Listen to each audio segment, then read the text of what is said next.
A ideia era falar sobre motivação, disciplina, dicas para líderes e questões de relacionamento. Amém?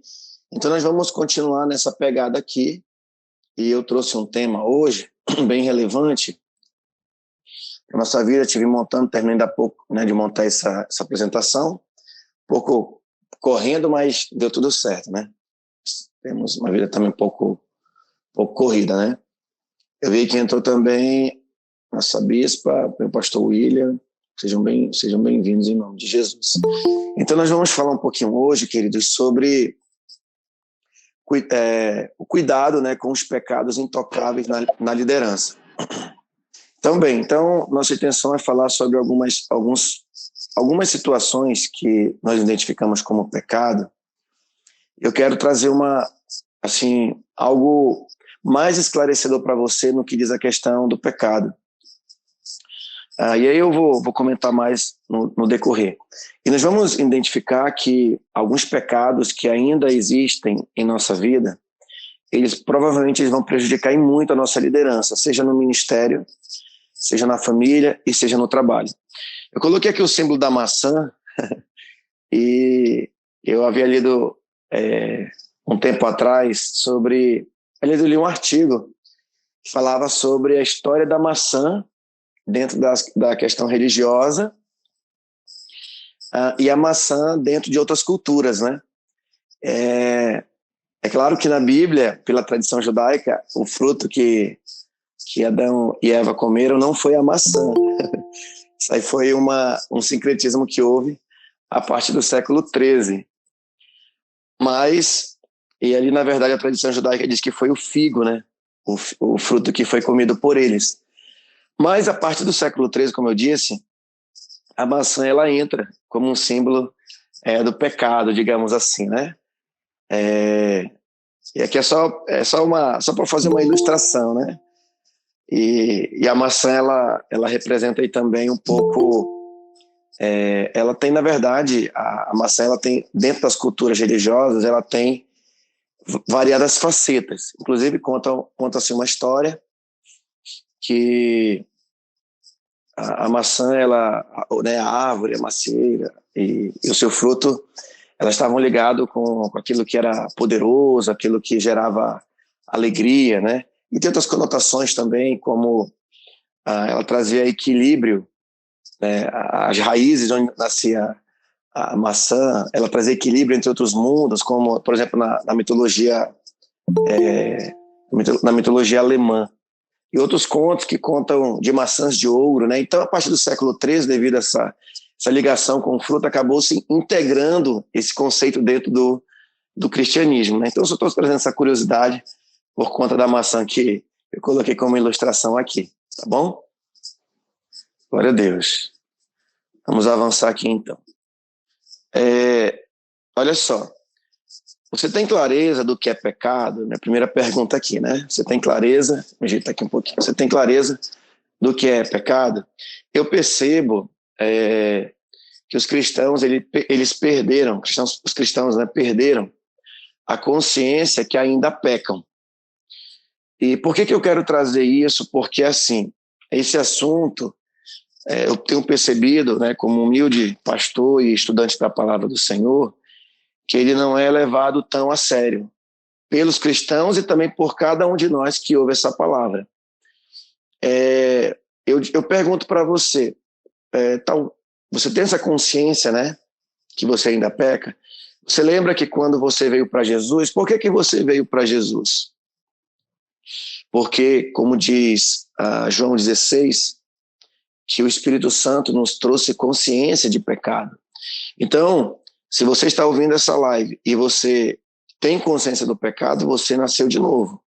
Agora, se você nunca pensou sobre o tema e acha que ainda não peca, ou nem percebe que peca, provavelmente ou nós estamos precisando de um novo nascimento, ou nós não temos uma clareza do que é pecado. Porque nós aprendemos, e até por conta do tema que nós vamos desenvolver dentro dessa apresentação, ele não nos permite termos essa clareza. Então, quer dizer, é importante nós termos essa consciência. Entenda vou tentar ser o mais direto possível aqui, ó. Se nós estamos nessa vida, nós dificilmente vamos deixar de pecar. Dificilmente nós vamos deixar de pecar. Claro, como eu disse, como eu digo sempre, nós não vamos pecar como outrora, mas nós iremos sim continuar pecando. E principalmente pecados que nós não damos a devida proporção, entendeu? Então, veja o seguinte, geralmente nós temos, vou até avançar aqui, para poder colocar aqui, ó. Geralmente, nós vamos olhando e pensando muito o pecado apenas, por exemplo, assim, quando chega uma coisa drástica, né? A gente pensa no pecado como, por exemplo, homossexualismo, aborto, assassinato, crimes, né, de colarinho branco, enfim. Nós geralmente pensamos pecado sempre de uma forma sempre muito mais drástica, como uma coisa assim mais hedionda possível. E só que nós sempre ignoramos os pecados menores, e é justamente aqui que eu quero bater nessa tecla, porque esse vai ser sempre os nossos dilemas. Eu não quero com essa apresentação dizer que nós não estamos suscetíveis, digamos, a continuar praticando o que vamos falar aqui. Mas eu quero trazer a consciência para que possamos trabalhar isso em nossa vida. Uma vez que nós fomos resgatados por Jesus, o nosso alvo é fugir continuamente do pecado. Todo pecado, ele começa de forma pequena, como Jesus falou. Por exemplo, o pecado, né, do desejo sexual, ele começa com os olhos, com a cobiça. Então, é aí que nós precisamos trabalhar. Nós precisamos trabalhar nas questões iniciais do pecado. Então, o que eu quero dizer para você? Né? Geralmente nós somos levados a pensar dessa forma, meio que, se eu não tô roubando, matando, adulterando, tá tudo de boa. Graças a Deus, glória a Deus por isso. Mas e os outros pecados? Por exemplo, né, os pecados que nós não percebemos, né, como, por exemplo, pecados de fofoca, né, orgulho, inveja, amargura, luxúria, a falta de qualidade do nosso amor. Geralmente o nosso amor ele é cheio de situações. A gente coloca parâmetros para amarmos, né? Então, por exemplo, a gente se escandaliza, por exemplo, quando uma igreja, assim, por exemplo, assim, recente, que nós temos aqui no Brasil, né?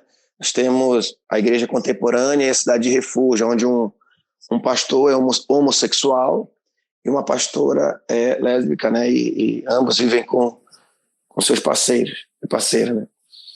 Geralmente a gente olha, a gente se escandaliza com isso. A gente fala assim, olha como é que o evangelho está, né?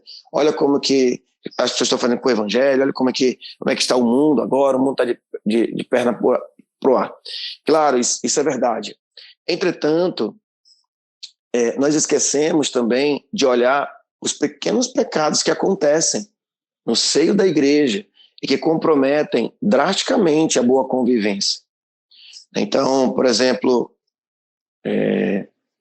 geralmente nós não temos a mesma intensidade para lamentar pecados como, por exemplo, o nosso egoísmo, o nosso espírito crítico, a nossa impaciência e nossas iras que nós temos. Sabe por que nós temos dificuldade de se escandalizar também por esses pecados? Porque são pecados que ninguém gosta de reconhecer, entendeu? Então são pecados que ninguém gosta de ouvir que é orgulhoso, ninguém gosta de ouvir que você precisa se consertar. Quem está vos falando era uma pessoa que tinha e ainda luta muito para ter essa humildade de reconhecer as minhas falhas. Tenho melhorado muito, mas eu luto contra essa dificuldade. Por exemplo, às vezes a gente não gosta de ser confrontado, a gente não gosta de ser repreendido, nem quando estamos certos, nem quando estamos errados. Quando estamos errados, ficamos, às vezes, mais ainda irados. será mesmo que mas eu preciso mudar? Você não está confundindo com outra pessoa? Né? E nós vamos falar aqui um pouco sobre o orgulho, e o orgulho é um desses pecados. O orgulho, ninguém percebe que tem, sabe? E o orgulho tem variadas facetas. Claro que eu não vou me aprofundar aqui, porque nós não vamos ter tempo para isso. Eu quero só dar uma pincelada, de forma geral, para levar você a pensar e o quanto isso pode prejudicar a nossa liderança. Eu aposto e não duvido, muitos líderes que saíram da nossa convivência, muitos foram por conta, acho que a grande maioria por conta do orgulho. Por exemplo, só para você ter ideia, você sabia que lá por volta do século X, a igreja que até então não era necessariamente chamada de igreja católica, mas ela vai se dividir por uma questão. Vão se dividir por conta da Santa Ceia, porque surge uma situação em relação à Santa Ceia, e os líderes de Constantinopla e de Roma, eles entram em disputa.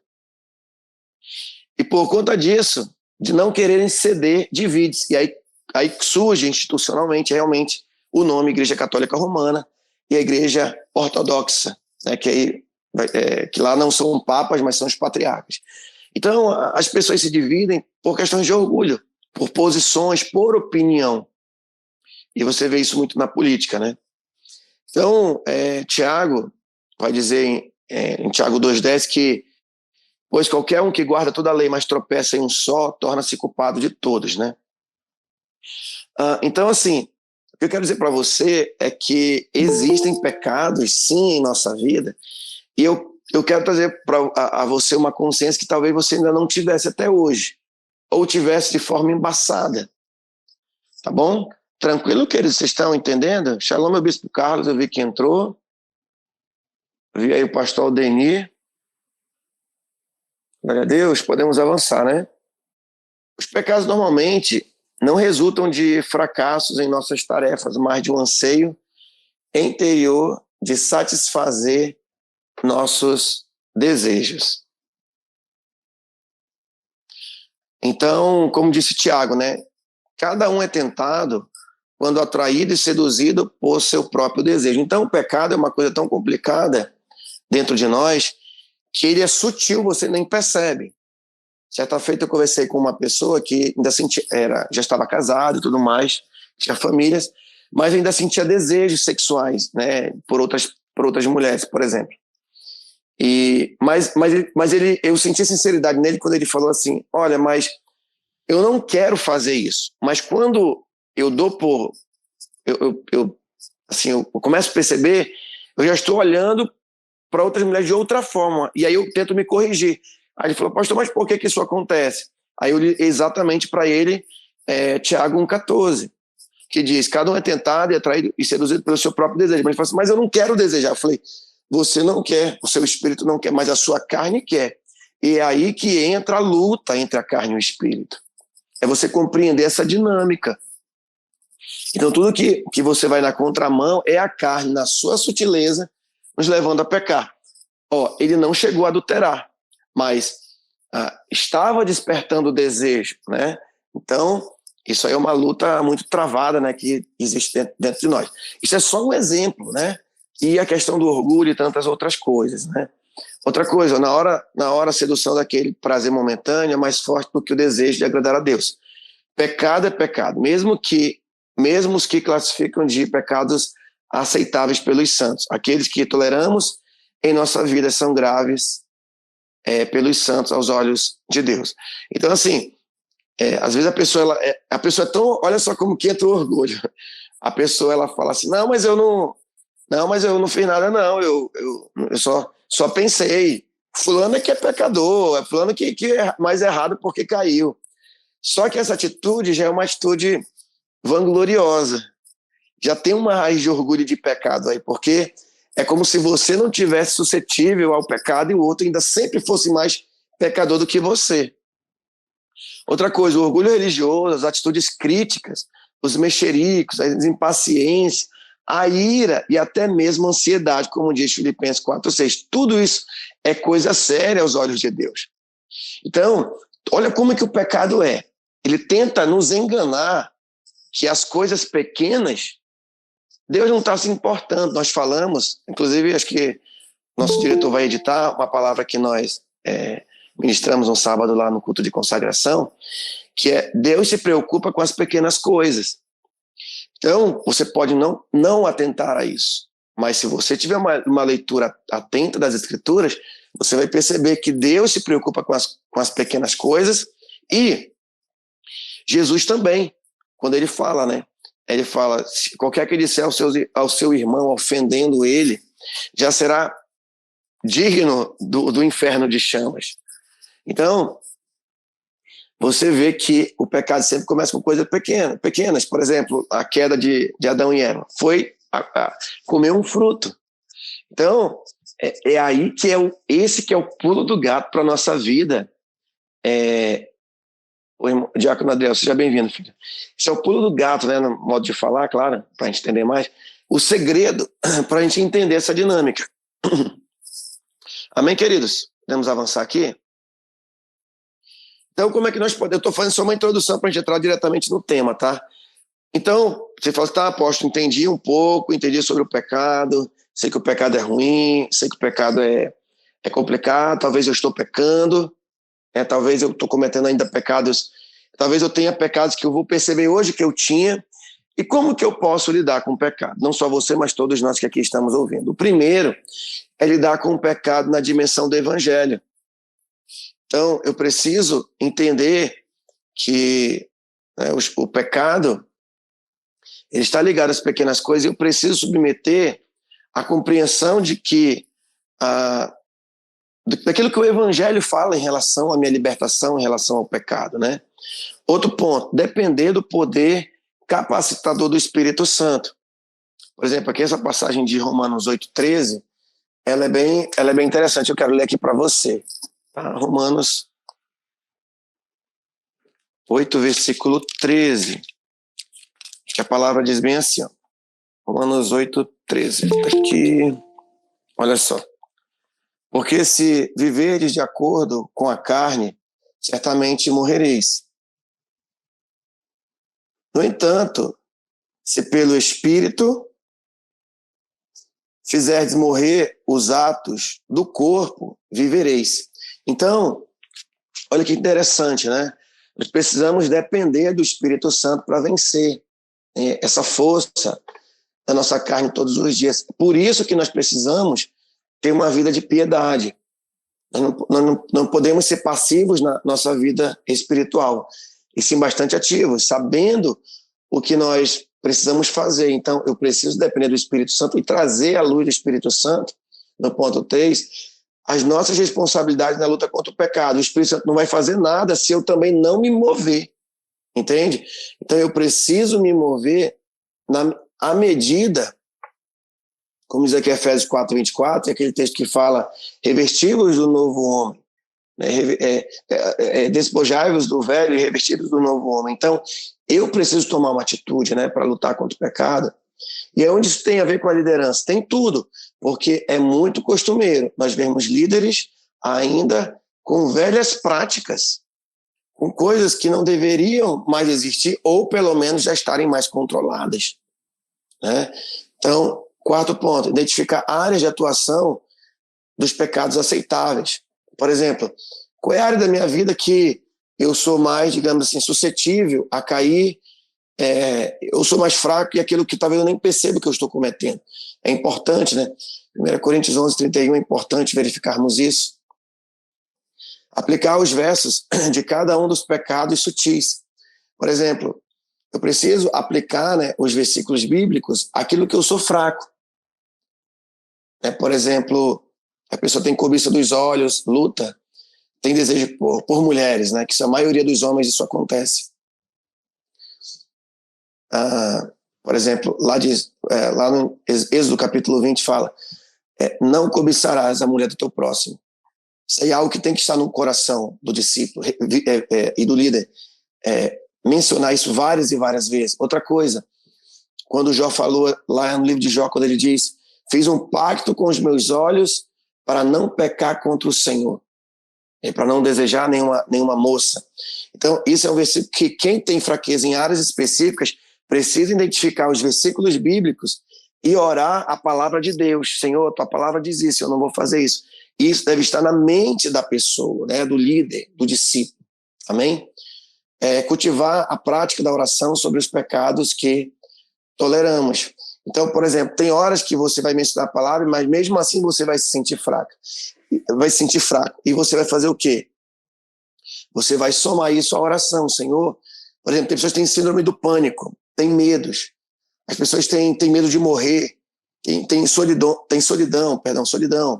A pessoa que não tem força, é passiva, não tem ânimo, tem que identificar esses pecados, identificar os versículos bíblicos que falam e ir para cima. Por exemplo, ir para cima, né, lutando espiritualmente. Por exemplo, a pessoa tem medos. Então tem que ir em versículos que dizem: o Senhor, eis que te digo, né, não temas, porque eu sou contigo. Então a pessoa precisa declarar esses versículos para que ela possa se fortalecer, né, e orar: Senhor, me dá força, tua palavra diz isso, para que venha o devido fortalecimento. E outra coisa, um ponto importante: peça ajuda aos seus líderes. A Eclesiastes fala, né, que dois são mais fortes do que um. Então, converse, peça força, conselhos, e se disponha, né, a ouvir os conselhos e lutar, né, espiritualmente para vencer essas batalhas. Às vezes as pessoas não querem compartilhar suas fraquezas. Por quê? Por conta do orgulho. Nós vamos já falar aqui sobre o orgulho. Então, tranquilo até aí, queridos? Podemos prosseguir? Então vamos falar dos pecados que já nos acostumamos. Muitos desses pecados prejudicam diretamente a liderança. Como eu estava falando, né, o orgulho pode se manifestar de várias formas na liderança. Como eu falei, estou dando só uma pincelada aqui, né? Estou tentando dar uma celeridade aqui para... Foi 30 minutos já. Vamos que vamos. Pois bem, queridos, o orgulho costumamos ver nas outras pessoas, mas não em nós, né? Então o orgulho é mais fácil ver nos outros do que em nós. 1 Pedro 5,5 diz: semelhantemente vós, jovens, sede sujeitos aos anciãos, e sede todos sujeitos uns aos outros, revestivos de humildade, porque Deus resiste aos soberbos, mas dá graça aos humildes. Então, o orgulho é algo muito complicado, e ele tem variadas facetas. Então, o orgulho nos torna pessoas impacientes, nos torna pessoas ingratas, nos torna pessoas passivas demais, né? Pessoas que não reconhecem o que as pessoas fazem, né? Por você ou por mim, geralmente por conta do orgulho, porque somos mais fáceis para receber e somos tardios em agradecer, né? Somos acelerados em pedir, ou muitas vezes também somos orgulhosos em não pedir ajuda. Olha só o que diz o versículo: semelhantemente, vós, jovens, sede sujeitos aos anciãos. Porque quando nós temos pessoas para nos aconselhar, as coisas, elas tendem a ser resolvidas de forma mais rápida, tendem a ser resolvidas de forma mais correta, com mais celeridade, com mais objetividade, com mais maturidade. As pessoas mais maduras, né, principalmente os nossos líderes, eles tendem a nos ajudar. Embora o líder não possa, talvez, em algum momento, talvez não resolver, mas ele vai dar um bom direcionamento para a solução, né? E, muitas vezes, o orgulho também de falar: eu não vou incomodar. Mas o papel do líder faz parte da missão do líder ser incomodado. Entre aspas, quero dizer, entre aspas, porque ele não deve encarar como incômodo. E também é orgulho quando o líder fala: mas eu já falei tanto para a pessoa. Pois é, mas é o nosso papel falarmos, ensinarmos quantas vezes forem preciso, né? Amém, queridos? Então, o orgulho é algo complicado, e eu digo para você que todos nós somos orgulhosos. Apóstolo, eu não sou, não. Sim. Você é orgulhoso, eu sou, né? Agora, a questão não é se somos, mas em que nível está o controle do nosso orgulho? O que temos feito para quebrar um pouco o nosso orgulho, aprender a ser moldado, né? Então, o orgulho é algo que prejudica muito a liderança por conta das suas inúmeras facetas. E aqui diz que Deus, ele... Aqui, ó. Porque Deus resiste, revestível de humildade, ó. O que é revestir de humildade? É você lutar para ser humilde, né? Porque Deus resiste aos soberbos, mas dá graça aos humildes. Amém? Então Deus ele se alegra com aquele que é humilde, aquele que tem a humildade em pedir ajuda, de abrir o coração. Claro que você não vai abrir para todas as pessoas, mas conversar com seus líderes, chorar mesmo na presença de Deus. Às vezes nós somos tão orgulhosos que não queremos chorar na presença de Deus. Quando seus olhos estiverem muito secos na oração, que tem muito orgulho ainda aí dentro que precisa ser quebrado, né? Vamos avançar aqui. Outra faceta do orgulho é o moralismo, né? Nos acharmos superiores aos que não cometem pecados flagrantes, como moralidade, aborto, drogas, avareza, divórcios, homossexualismo. O pecado que estamos sujeitos é o do moralismo e do espírito crítico. Eles provocam aos outros aqueles pecados, né? Devido a esse espírito de moralidade e o espírito crítico, eles provocam orgulhos, que se coloca aqui orgulho em relação aos outros que cometem aqueles pecados lá de cima que eu estou mencionando. Então, assim, o moralismo e o espírito crítico, ele vai me achar superior às pessoas que não cometem, ou melhor, às pessoas que cometem pecados mais flagrantes. Então isso é muito comum, só que entenda uma coisa. Esse pecado, né, do moralismo e do espírito crítico, geralmente, como eu disse, a gente não percebe que nós não percebemos que nós somos assim. Então esse que é o problema do moralismo e do espírito crítico.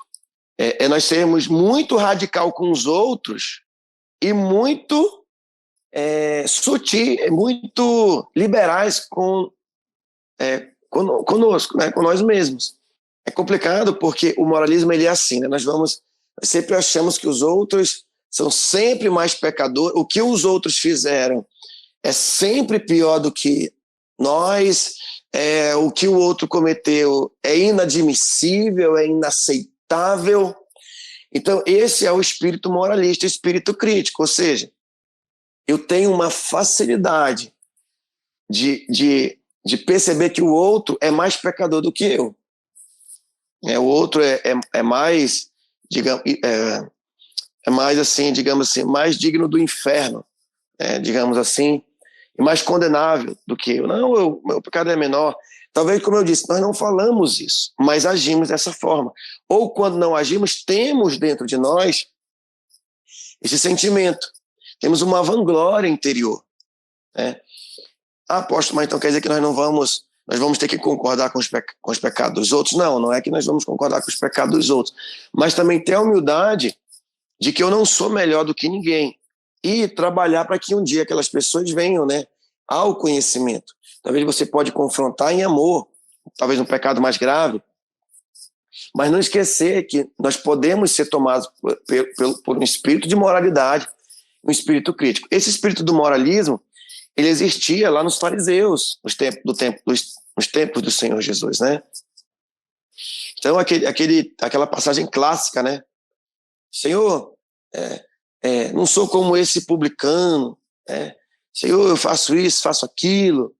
As pessoas começam a se vangloriar. Ali Jesus cita alguém que está se vangloriando. Talvez não falamos, mas talvez agimos, né?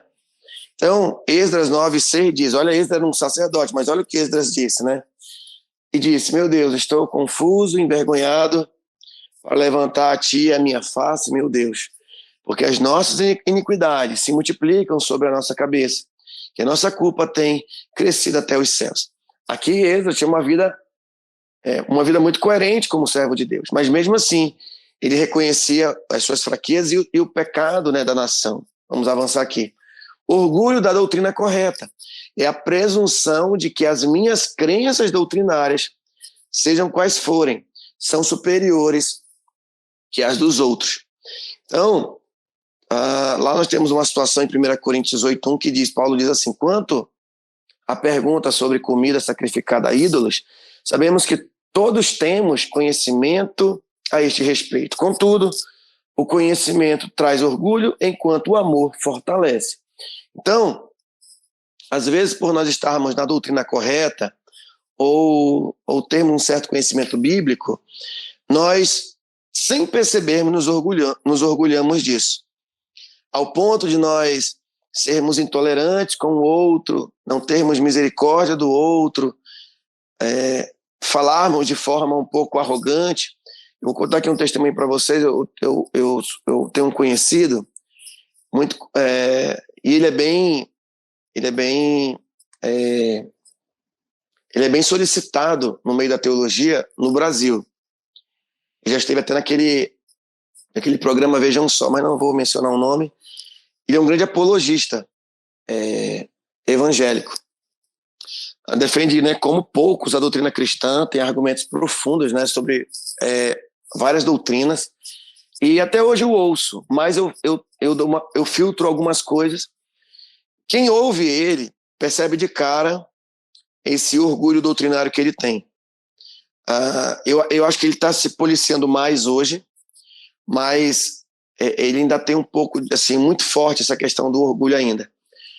Eu deixei um pouco de acompanhar ele porque eu me senti um pouco, digamos assim, contrariado mesmo por ele, e ele defende a doutrina que a mulher ela não pode exercer cargo eclesiástico. E ele usava os mais fortes argumentos. Ele tem uma certa coerência em alguns pontos, mas não vejo dessa forma, né, como ele apresenta. Mas ele apresentava, certa feita, isso como um radicalismo, e recentemente ele ainda defende essa posição. Inclusive, ele mencionava para aquela pregadora, né, que eu também não vou mencionar o nome, que ela usa aquelas questões do iPhone aí, né, e ele foi bastante educado com ela, falando, olha, se você me permite, você precisa estudar teologia, você precisa se aprimorar mais, você tem uma habilidade para pregar a palavra de Deus, mas eu digo para você, não se aventure em ser pastora, não se aventure em ser uma líder, né, eclesiástica. Isso aí é furado, enfim. Ele ainda defende essa posição.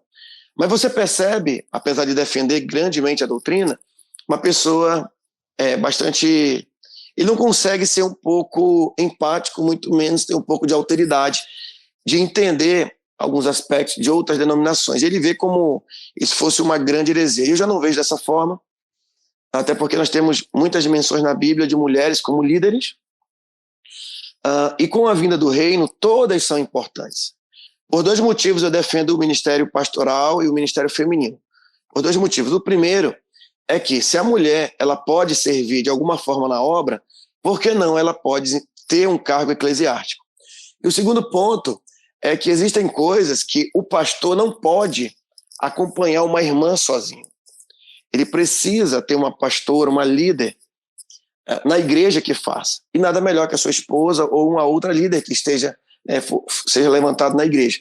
Porque existem questões que são muito particulares, né? Então, por esses e outros motivos que eu entendo que o ministério feminino ele é bastante importante na Bíblia, né? Bastante importante. O que eu não apenas vejo é que a mulher não pode tomar o papel do homem, aí tranquilo, mas de exercer cargo eclesiástico, eu não vejo qualquer tipo de problema. Mas eu estou mencionando isso porque eu falei de uma forma mais ampla, mas existe também a questão mais, assim, que nós não percebemos, talvez temos orgulho da posição que temos, enfim, de alguma doutrina, e podemos acabar sendo intolerantes, radicais demais com os outros, né? Deixa eu avançar aqui. Orgulho das realizações. Então, tudo vem do Senhor, sabedoria, prosperidade, capacidade, etc. Portanto, se não sou elogiado, não terei um ataque de nervos. Aqui é um ponto bem interessante. Eu vou mostrar para você que você é orgulhoso um pouco. Vamos supor que você está fazendo um evento na igreja e você está lá batalhando, você montou tudo e tal, beleza, tal. Você se dedicou, foi uma bênção o evento. No outro dia, ninguém agradeceu você. Ou talvez algumas pessoas que deveriam ter ajudado não ajudaram você. Provavelmente você talvez não vá dizer, ou talvez comente com alguém, mas vai algo na sua cabeça transitar da seguinte forma, né? Poxa, ninguém me agradeceu, fiz tanto, me dediquei tanto, paguei um preço, fiz o melhor. Poxa, fiquei a noite acordado pela manhã. Poxa, nem um muito obrigado eu ganhei. Aí a pessoa, ela, eu estou falando, eu vou aprimorar ele mais à frente nos próximos encontros, que são as ervas daninhas da ira. Nós vamos falar isso mais à frente. Então a pessoa fica, poxa, pelo menos obrigado, devia ter recebido do pastor, poxa, da diaconisa, poxa, ninguém me responde lá no grupo, poxa, faço tanto, poxa, teve o Qualicamp, paguei um preço, poxa, eu vou desistir da obra, não quero, ninguém me reconhece aqui. Então isso é o quê? Orgulho. Porque eu preciso, para manter o meu orgulho, o meu ego cheio, que alguém me aplauda pelo que eu faço. Agora, como eu disse, se eu tenho uma sabedoria, uma prosperidade, uma capacidade que eu recebi para uma conquista ou ter feito algo, nós devemos entender que tudo não provém de mim, vem do Senhor. Então, se eu entendo isso, eu não vou ter ataque de nervos em relação a isso. Poxa, sou eu que faço, ninguém me ajuda. É orgulho. Né? Então, o que diz Deuteronômio 8, 17, 18? Fez tudo isso para que vocês jamais viessem a pensar. Conquistei toda esta riqueza com a minha própria força e capacidade. Lembre-se do Senhor, seu Deus. É Ele que Ele dá força para serem bem-sucedidos, a fim de confirmar a aliança solene que fez com seus antepassados, como hoje se vê. Então, apesar do que nós podemos fazer, tudo é do Senhor, tudo é para a glória dele, é Ele que deve ser glorificado. Agora, isso também não quer dizer que nós não vamos reconhecer o que as pessoas fazem, até porque se eu também não reconheço o que os outros estão fazendo, é orgulho da minha parte, de achar que é como se as pessoas fossem obrigadas a fazerem tudo, e eu não devo reconhecer, né? Então, existe orgulho dos dois lados. Então, às vezes nós temos orgulho das realizações, no sentido de dizer, eu conquistei, mas ninguém, né, digamos assim, me agradeceu, isso ou aquilo. Então, nós temos um pouco desse orgulho das realizações. Agora aqui para fechar, eu acho que eu fecho aqui, o espírito independente. Tudo isso, querido, que eu estou falando, vai ser uma erva daninha, ou um próprio fruto daninho dentro da liderança. Está vendo isso em nós? O espírito independente, este pecado se revela principalmente em duas áreas: resistência à autoridade religiosa e atitude insubmissa. Geralmente andam de mãos dadas, né? Essas duas áreas, né? É muito visível em novos convertidos e crentes, líderes que não foram bem discipulados. Então, o que é o espírito independente? Não dá satisfação. A pessoa, ela é indiferente com as pessoas, né? Às vezes pode ser até um problema que a pessoa tem, nós entendemos, mas precisa ser, às vezes é falta de atenção, nós entendemos isso, mas eu preciso trabalhar isso em mim. Então, tudo isso que eu estou falando para vocês, eu tento trabalhar isso na minha vida. Por exemplo, às vezes você vai mandar uma mensagem para alguém, eu já recebi reclamação de líderes, pastores da nossa congregação, me mostrando mensagem que receberam de outros líderes. E falaram assim, olha aqui, apóstolo, a mensagem que eu recebi aqui. A pessoa não dá um bom dia, não dá uma boa tarde, me manda uma mensagem me cobrando. Essa pessoa não me respeita. E eu concordei com ele. O que eu falei? Eu falei, então, responda para essa pessoa, né? É que ela não pode tratar assim, né? Peça respeito. Por que ela está mandando assim? Por que ela não dá um bom dia, não dá uma boa tarde, dá um shalom?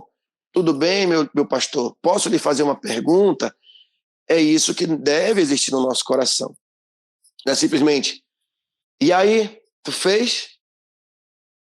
E aí, E o evento não vai sair, não? Não é assim que a gente trata o outro, um ao outro. Bom dia, shalom, boa tarde. Tudo bem, meu pastor? Tudo bem, meu diácono? Tudo bem, meu obreiro? Como é que você está, meu filho? Como é que você está, meu irmão? Tudo bem com você? Maravilha. Deixa eu lhe fazer uma pergunta. Aí você entra no assunto. Ah, mas eu estava corrido. Pois é, mas tente, isso é um básico da comunicação. E aí você quebra qualquer impressão, principalmente porque mensagem digitada, a pessoa pode ter N impressões. Porque pensa numa coisa poderosa, são as palavras digitadas. É por isso que quando você lê um livro impacta pelas palavras, porque a forma como as palavras são colocadas, elas podem impressionar, né? Ou magoar, né? Então, nos novos convertidos existe muito isso. Vai fazer uma coisa, não comunica, sabe? A pessoa, às vezes, ela entrou numa liderança, já tinha cargo, ela nem procura saber quem está nas funções para serem exercidas e ela atropela a liderança, faz as coisas da cabeça. Então, isso não pode existir, esse espírito independente. Isso é orgulho. Isso são facetas do orgulho. O espírito independente. Aí precisa da satisfação? Claro, querido, que precisa da satisfação. Isso é o que nós estamos em prestação de contas. Então, por exemplo, se um líder me manda uma mensagem, eu passo dias para responder, espírito independente. Olha o que diz Hebreus 13:17. Obedeçam seus líderes e façam o que disserem.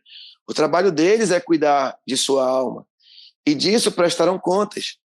Deem-lhe motivo para trabalhar com alegria e não com tristeza. Por isso, certamente,